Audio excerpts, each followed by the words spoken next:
नमस्कार प्रिय दोस्तों, हमारे YouTube चैनल पर आपका हार्दिक स्वागत है। ज्यादा चिंता करने वालों को यह जरूर सुनना चाहिए। चिंता और तनाव हमारे जीवन का हिस्सा हैं, लेकिन जब हम इन्हें बहुत अधिक बना देते हैं तो यह हमारे लिए हानिकारक हो सकता है। पहले तो हम यह समझने का प्रयास करें कि चिंता क्या है और क्यों हम इसमें इतने ज्यादा फंस जाते हैं। चिंता वह विचार है जो हमारे दिमाग को हमेशा किसी अनवांछित और नकारात्मक बात पर लगा देता है। यह हमारे स्वास्थ्य और खुशी को प्रभावित कर सकता है। इसे समझिए, आपको किसी महत्वपूर्ण प्रेजेंटेशन को देना है। आप पहले ही दिनों से ही उसके बारे में चिंतित होने लगते हैं, लेकिन आपका ध्यान खुद प्रेजेंटेशन के अंदर की तैयारी की ओर जाने की बजाय हर संभावित परिणाम के बारे में अधिक चिंता करने लगता है। क्या आप अपने शब्दों में गड़बड़ कर देंगे? क्या आपके सहयोगी आपकी जुजरू राय देंगे? अगर आपके बॉस को न पसंद आया तो क्या होगा? ये सोचें जो आपके दिमाग में बसती रहती है, जिससे प्रेजेंटेशन की वास्तविक तैयारी पर ध्यान केंद्रित करना मुश्किल हो जाता है। यही चिंता की मिसाल है। अब आइए देखें कि चिंता क्यों हानिकारक हो सकती है।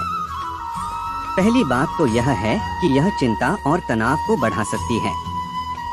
हमारी उपस्थित मिसाल में प्रेजेंटेशन के बारे में हमेशा चिंता करने से आपको तनाव और चिंता हो सकती है, जिसके शारीरिक और मानसिक स्वास्थ्य पर प्रभाव हो सकता है। दूसरी बात यह है कि यह चिंता आपको निष्क्रिय बना सकती है। आप अपने दिमाग में कुछ सोचने के बजाय उसको समय समय पर उचित कदम उठाने की आवश्यकता होती है। हमारी प्रेजेंटेशन की बात में आप दिनों चिंता करते रहते हैं, लेकिन आपकी तैयारी के लिए कोई भी प्रगति नहीं करते हैं। तीसरी बात यह है कि यह चिंता आपके रिश्तों पर दबाव डाल सकती है। अगर आप हमेशा अपने फैसलों के बारे में संदेह करते और अपनी निर्णयों पर संदेह करते हैं, तो आपके चारों ओर वालों के लिए यह बात समय समय पर परेशानी देती है। अब हम यह समझ गए हैं कि समस्या क्या है, तो अब आइए जानें कि इससे बचाव के कुछ व्यावहारिक तरीके क्या हैं। आत्मसाक्षरात्मकता और विचारशीलता एक महत्वपूर्ण तरीका है जिससे हम अपनी चिंता को कम कर सकते हैं। इसका मतलब है कि हमें अपने बारे में सकारात्मक तरीके से सोचना चाहिए और अपने विचारों को सकारात्मक बनाना चाहिए। आत्मसाक्षरात्मकता का मतलब है कि हमें अपने आप पर भरोसा रखना चाहिए। हमें यह समझना होगा कि हम कितने काबिल हैं और हम किसी भी मुश्किल को पार कर सकते हैं। जब हम अपने आप पर विश्वास करते हैं, तो हम अपनी क्षमताओं का सही तरीके से उपयोग कर सकते हैं और समस्याओं का समाधान ढूंढ सकते हैं। विचारशीलता का मतलब है कि हमें अपने विचारों को सकारात्मक रूप से बनाना चाहिए। हमारे दिमाग में जो भी विचार आते हैं, उन्हें हमें सकारात्मक बनाना चाहिए। यदि हम नकारात्मक विचारों का समर्थन करते हैं, तो वह हमें अधिक चिंता करने के लिए मजबूर करते हैं। इसलिए हमें अपने विचारों को सकारात्मक और उत्तेजनादायक बनाने का प्रयास करना चाहिए। आप यह सोच सकते हैं कि ऐसा कैसे हो सकता है। आपको सोचने का तरीका बदलने की आदत डालने की जरूरत है। जब भी आपके मन में कोई नकारात्मक विचार आता है, तो आपको खुद से पूछना चाहिए, क्या यह सच है? यदि यह सच नहीं है, तो आपको उसे छोड़ देना चाहिए।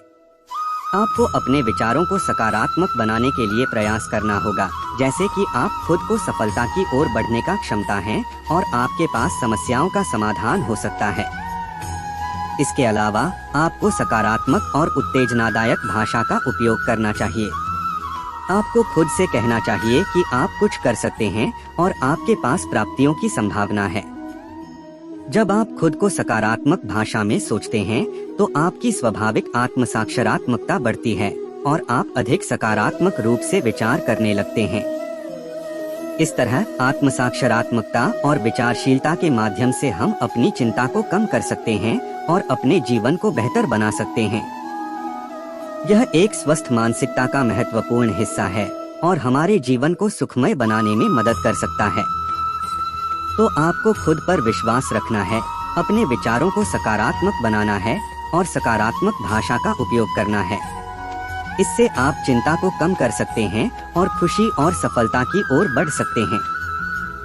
सामयिक लक्ष्यों को सेट करना और उन्हें प्राथमिकता देना एक महत्वपूर्ण तरीका है जिससे हम अपने लक्ष्यों को हासिल करने में मदद प्राप्त कर सकते हैं। इसका मतलब है कि हमें अपने जीवन के लक्ष्यों को छोटे छोटे सामयिक लक्ष्यों में बांटना चाहिए और उन्हें प्राथमिकता देना चाहिए।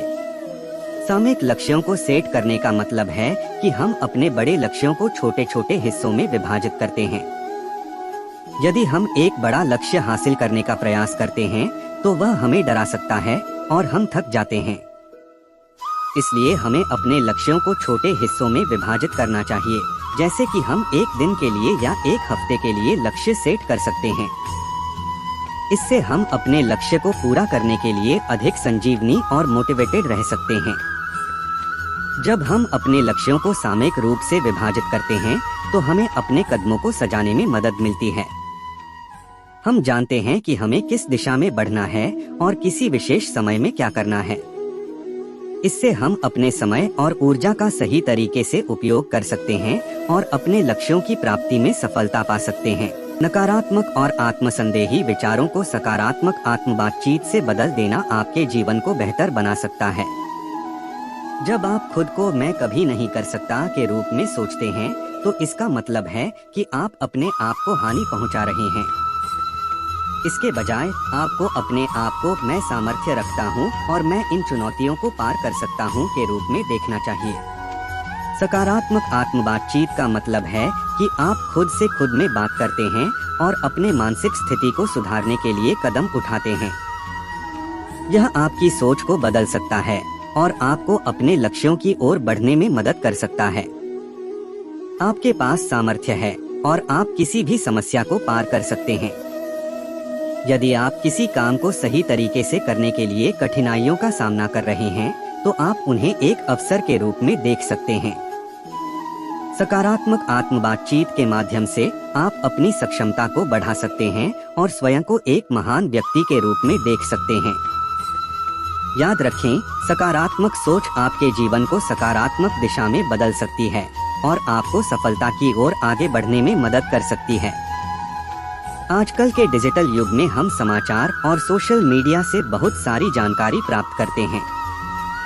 समाचार और सोशल मीडिया पर होने वाली जानकारी बहुत तेजी से बदल जाती है और इसका अधिक ध्यान देना चाहिए क्योंकि यह चिंता का कारण बन सकता है।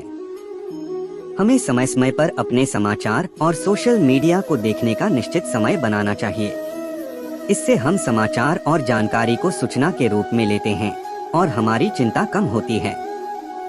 यह भी महत्वपूर्ण है कि हम विशिष्ट स्रोतों से जानकारी प्राप्त करें, जैसे कि विश्वसनीय समाचार चैनल या वेबसाइट्स, और सोशल मीडिया पर सतर्क रहें। इससे हम गलत जानकारी से बच सकते हैं। अगर हम समाचार और सोशल मीडिया को संतुष्टि और सफलता के साथ देखते हैं तो हम अधिक चिंता मुक्त और सुखी जीवन जी सकते हैं। चिंता अगर बहुत ज्यादा बढ़ जाती है तो हमें सहायता की तलाश करनी चाहिए। हमारे दोस्त, परिवार या मानसिक स्वास्थ्य विशेषज्ञ हमारे साथ हैं ताकि हम उनसे बात कर सकें। इन लोगों से बात करने से हमारी चिंता कम हो सकती है और हम नए और सहायक दृष्टिकोण प्राप्त कर सकते हैं। वे हमारी समस्याओं को समझ सकते हैं और हमें उनके अनुभव से मदद मिल सकती है। दोस्तों के साथ बात करना हमें आत्मविश्वास दिलाता है कि हम अकेले नहीं हैं और हमारा दुख भरा साथ है। वे हमारे साथ होते हैं और हमें समर्थन देते हैं। परिवार भी हमारे लिए एक महत्वपूर्ण स्रोत हो सकता है। हमारे परिवारजन हमें समझते हैं और हमारे साथ खड़े होते हैं। मानसिक स्वास्थ्य विशेषज्ञ भी हमारी चिंता को समझ सकते हैं और हमें उपयुक्त सलाह और उपाय दे सकते हैं। वे हमारे मानसिक स्वास्थ्य की देखभाल करने में मदद कर सकते हैं ताकि हम स्वस्थ रह सकें। इसलिए जब चिंता बढ़ जाए, हमें डरने की बजाय सहायता तलाशनी चाहिए। हमारे दोस्त, परिवार और मानसिक स्वास्थ्य विशेषज्ञ हमारी मदद कर सकते हैं ताकि हम खुद को बेहतर महसूस कर सकें।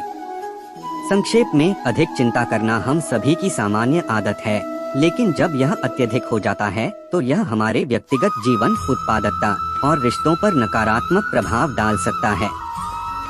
हालांकि समझने के बाद हम इसे कैसे नियंत्रित कर सकते हैं और अपने विचारों पर कैसे काबू पा सकते हैं, इसका पता चला। याद रखें, आपके विचारों पर काबू पाना और एक संतुलित और संतुष्ट जीवन जीना महत्वपूर्ण है। यदि आपको हमारे वीडियो पसंद आए तो कृपया हमारे चैनल को सब्सक्राइब करें और बेल आइकन को दबाना न भूलें, ताकि आप हमारे नए वीडियो की सूचना पा सकें। अगले वीडियो में हम फिर से मिलेंगे। जय श्री कृष्णा।